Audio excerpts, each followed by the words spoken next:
Ragazzi, io non so nemmeno se questo video potrà essere definito una vera e propria recensione, perché penso sarà piuttosto uno sfogo. Perché, vedete, per recensire qualcosa, soprattutto un prodotto di questo tipo, c'è bisogno che qualcosa accada all'interno del prodotto. Ora, di quello che era il comparto tecnico, quindi regia, fotografia, effetti speciali, ne avevamo già parlato nella recensione del volume 1, che vi invito comunque a recuperare. Di conseguenza non parleremo di tutto ciò in questo video, dato che il volume 2 fa parte della stessa stagione. Qui ci concentreremo su questi 3 episodi da quasi 1 ora e mezza ciascuno, per un totale di praticamente 4 ore, in cui la sensazione costante è che stiamo perennemente girando in tondo. E lo dico da fan di Stranger Things, e non uno qualunque, ma uno di quelli che l'ha sempre difesa, anche quando non era esattamente facile e anche quando il volume 1 venne accusato di essere troppo lento, e io ero lì a dire: ragazzi, comunque tranquilli, calma, staranno preparando il terreno, nel volume 2 vedrete che succederà il casino. E invece no, non succede un casino, non succede nulla! Gli episodi sono così lenti e dispersivi da avermi reso la visione un supplizio.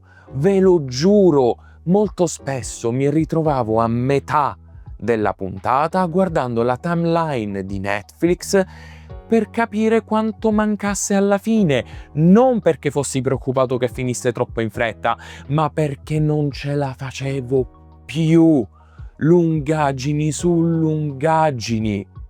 Ah, quasi dimenticavo, il video conterrà probabilmente degli spoiler anche molto pesanti, quindi siete avvisati.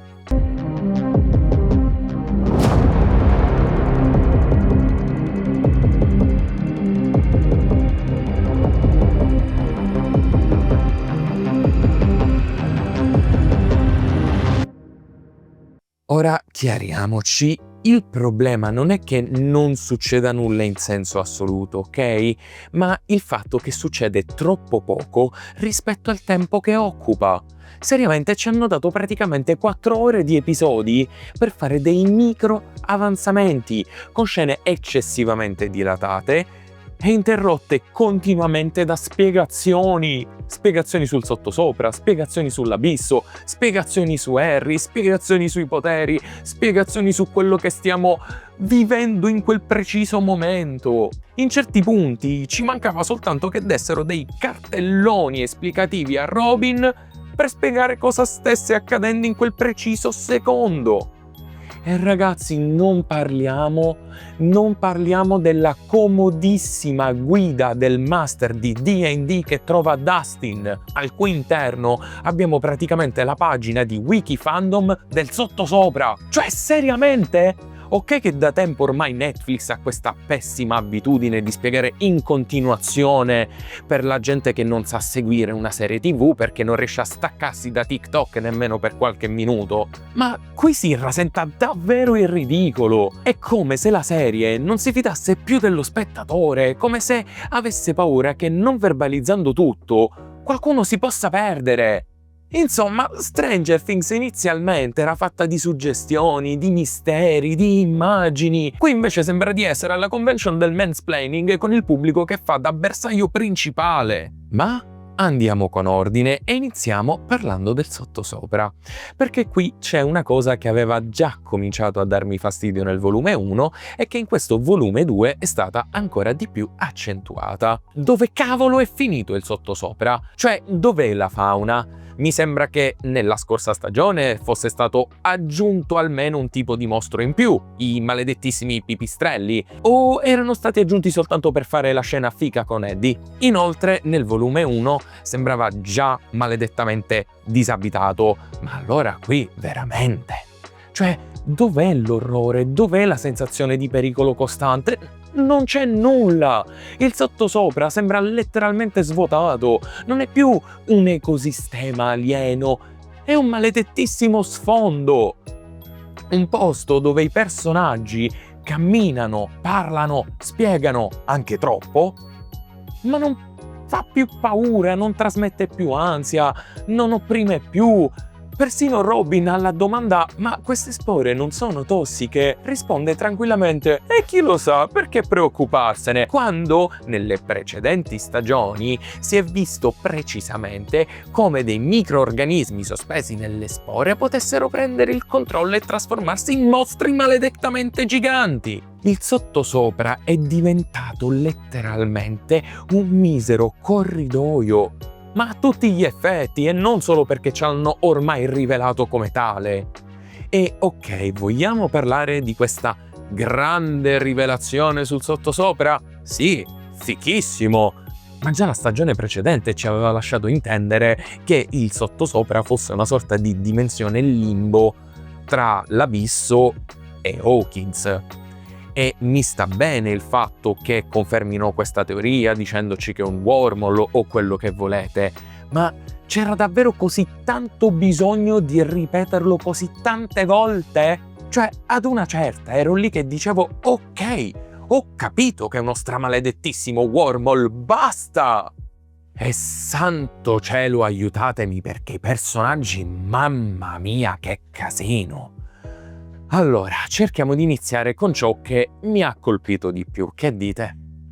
E cominciamo con una delle cose che mi ha provocato più soddisfazione, ovvero il confronto tra Steve e Dustin, che finalmente, ragazzi, finalmente qualcuno che prende Dustin, lo scuote dalle spalle e gli dica la sacrosanta verità, ovvero che il suo comportamento è eccessivo e stupido, e che parte delle cose che sono successe all'interno di questa stagione, che sono poche ma importanti, sono successe a causa sua.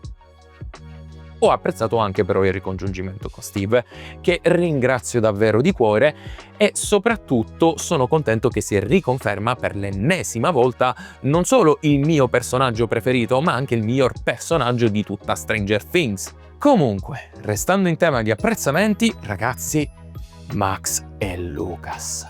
Forse il punto più alto di questo volume 2 e forse anche del volume 1, e non solo per la storia in sé, ma anche per l'interpretazione. Le scene in cui Lucas scappa tenendo Max tra le braccia sono fantastiche, cariche di tensione, anche se purtroppo mi sento di dover muovere la stessa critica che avevo già mosso nella precedente recensione, ovvero il fatto che i mostri diventano terribilmente stupidi quando si tratta dei protagonisti.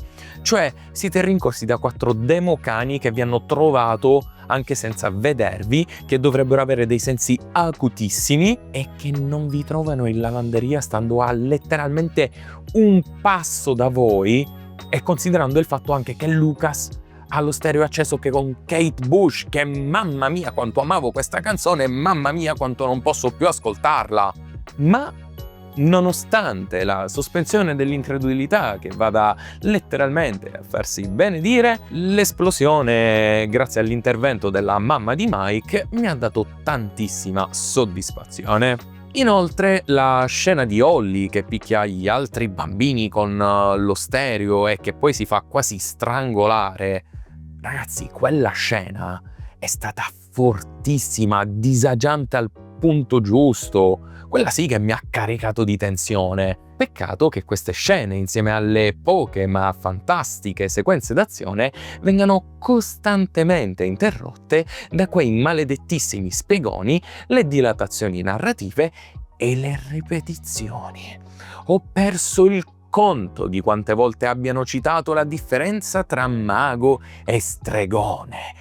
Lo sappiamo e lo abbiamo capito fin dalla prima stagione che giocata a D&D, ok? Non siete gli unici, molti di noi lo sanno e basta una volta sola spiegare la differenza tra mago e stregone, ok? Ora però passiamo alle cose davvero frustranti e iniziamo proprio da Nancy, che per quanto possa provare simpatia per Natalia Dyer, soprattutto dopo aver dichiarato che la sua crush anime sia Yami Yugi, beh, il suo personaggio non posso assolutamente scusarlo, perché Nancy è diventata letteralmente lo stereotipo narrativo di un americano qualunque. Oh, guarda!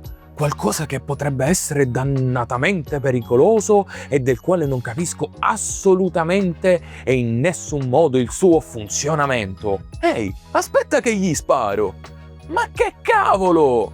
Persino Jonathan, il fattone e membro quasi inutile di questo gruppo, capisce che è una pessima idea.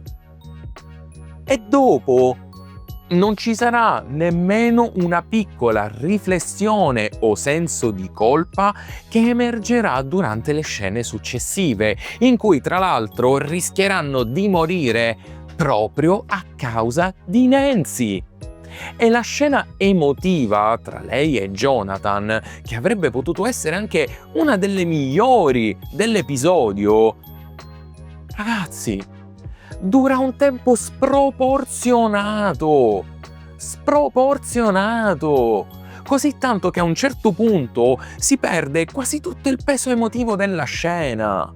Ma passiamo al primo elefante nella stanza, ovvero Millie Bobby Brown. Ora, più volte, sia nel video precedente che in altri video, ho espresso la mia scarsa simpatia nei confronti delle sue performance attoriali, diciamo, ma qui credo che ci troviamo davvero al limite del ridicolo, perché sembra costantemente dissociata. Il suo repertorio di espressioni è così limitato da farmi quasi ridere. Quando è in scena con altri attori sembra totalmente sovrastata dalle interpretazioni altrui, al punto che l'unica soluzione che hanno trovato, almeno sembrerebbe, è stata quella di affiancargli numero 8, ovvero Kali, che, ragazzi, sinceramente, se avessero ritagliato una maledettissima sagoma di cartone e ci avessero stampato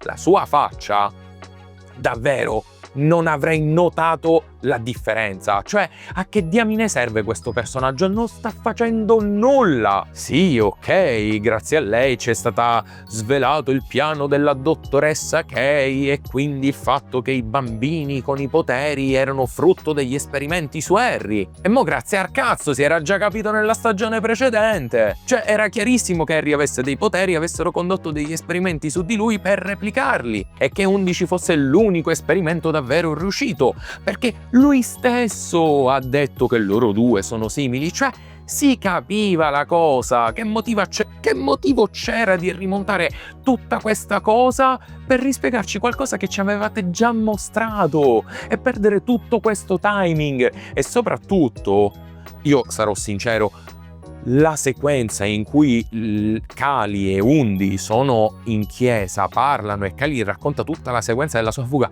ragazzi, io non ci ho capito nulla. E almeno per il momento questo personaggio sembra semplicemente fatto per restare lì, essere imbronciato e far risaltare un minimo Millie Bobby Brown, che se no sarebbe totalmente affondata dal resto del cast. E adesso parliamo di lui, di Harry o Vecna o chiamatelo come volete. Allora, ci sono delle scene che mi hanno colpito particolarmente, per esempio quella in cui si fa sorprendere dall'incursione di Will che gli spezza letteralmente una gamba salvando Holly e Max, oppure della scena in cui minaccia Derek, e soprattutto sono contento di non dover guardarmi il musical per capire il motivo dietro il suo terrore della grotta, anche se spero chiariscano il contenuto della valigetta, perché sembrava essere importante prima di quel taglio così violento. Tuttavia, nella stessa scena della miniera accade qualcosa che spero non sviluppino affatto, ovvero Holly, guardando la scena, comincia a porsi domande sul fatto che magari Harry è diventato cattivo a ciò di quello che è successo là dentro. Vi prego, no, non fatelo, non datemi un ennesimo background che cerca di farmi empatizzare con il villain di turno, anche perché nella scorsa stagione si vedeva chiaramente che era un bambino disturbato, sembrava il perfetto tutorial su come riconoscere un serial killer fin da bambino. Secondo me non c'era motivo di aggiungere tutto ciò. Ma vedremo cosa si inventeranno col finale, anche perché nel frattempo il tempo passa e nonostante il piano di Vecna di far scontrare l'abisso col pianeta Terra sia stato rivelato, la cosa non sembra disturbare più di tanto i nostri protagonisti che nel frattempo si riuniscono per votare quale piano sia più folle. Cioè, davvero? Il mondo sta letteralmente per finire tra qualche ora e voi niente? Un minimo di paura, senso di urgenza, qualsiasi cosa, insomma, muovetevi! No? Niente di niente? Continuate a discutere e a chiacchierare? Senza minimamente preoccuparvi del fatto che qualcosa di non meglio noto sta per uccidervi nelle prossime ore? Cioè, persino i 3 minuti di Namek sembravano più carichi di contenuto e soprattutto drammatici. Cosa? Vi state chiedendo quale sia il secondo elefante nella stanza? Ma Will, ovviamente, che dopo quello che sembrava finalmente essere uno sviluppo del personaggio molto interessante, e no, non parlo solo dei poteri, qui sembra ritornare al solito e vecchio schemino del mi faccio rapire, mi usano come spia e na na na na na. Inoltre le conversazioni che ha con Robin sembrano aver perso tutta l'intensità emotiva che avevano guadagnato nel volume 1. E soprattutto l'ennesima rivelazione in cui Vecna dice a Will «Ah, sei stato tu a scavare le gallerie sotto Hawkins». Grazie al cazzo! Nella seconda stagione mostravano perfettamente questi strani incubi che faceva. Ha disegnato la mappa dei tunnel. E il tutto mentre si scopriva che faceva parte della mente a sciame, o meglio era collegato alla mente a sciame. Cioè, ormai che sappiamo che è stato usato come spia, questa cosa non è una sorpresa, anzi sembra quasi scontata. E la cosa peggiore di tutte è che dopo tutte queste vicende, in realtà non succede nulla perché ci ritroviamo praticamente punto e a capo, trasformando queste 4 ore in un gigantesco prologo esplicativo. Diamine! Ora, alla fine di tutto ciò, quello che mi resta addosso, ragazzi, non è né rabbia né delusione, ma tanta stanchezza. La stanchezza di aver difeso una serie che per anni ho davvero amato e che oggi sembra più interessata ad essere un evento piuttosto che una storia raccontata col cuore. Stranger Things è stata tante cose, mistero, paura, personaggi, atmosfera. In questo volume 2, invece, è diventato una cozzaia di tempi dilatati, spiegazioni continue e una sensazione costante di attesa che non viene mai realmente ripagata. E il punto più triste è che la serie sembra aver perso totalmente fiducia nel suo pubblico, nel silenzio, nel non detto, nel lasciare un minimo di spazio al mistero. Ora, io non voglio odiare Stranger Things, non l'ho mai voluto e non lo voglio nemmeno adesso. Voglio semplicemente che questa serie finisca con un minimo di dignità, la stessa dignità con cui era iniziata e con cui è stata creata. Ora non ci spetta che attendere il finale della serie tra qualche giorno. Nel frattempo però, se il video vi è piaciuto, vi invito a mettere like, commentare e condividere per supportare il canale. E niente, per oggi è tutto, gente, ci vediamo al prossimo video nel multiverso imperfetto di un geek qualunque. Ciao!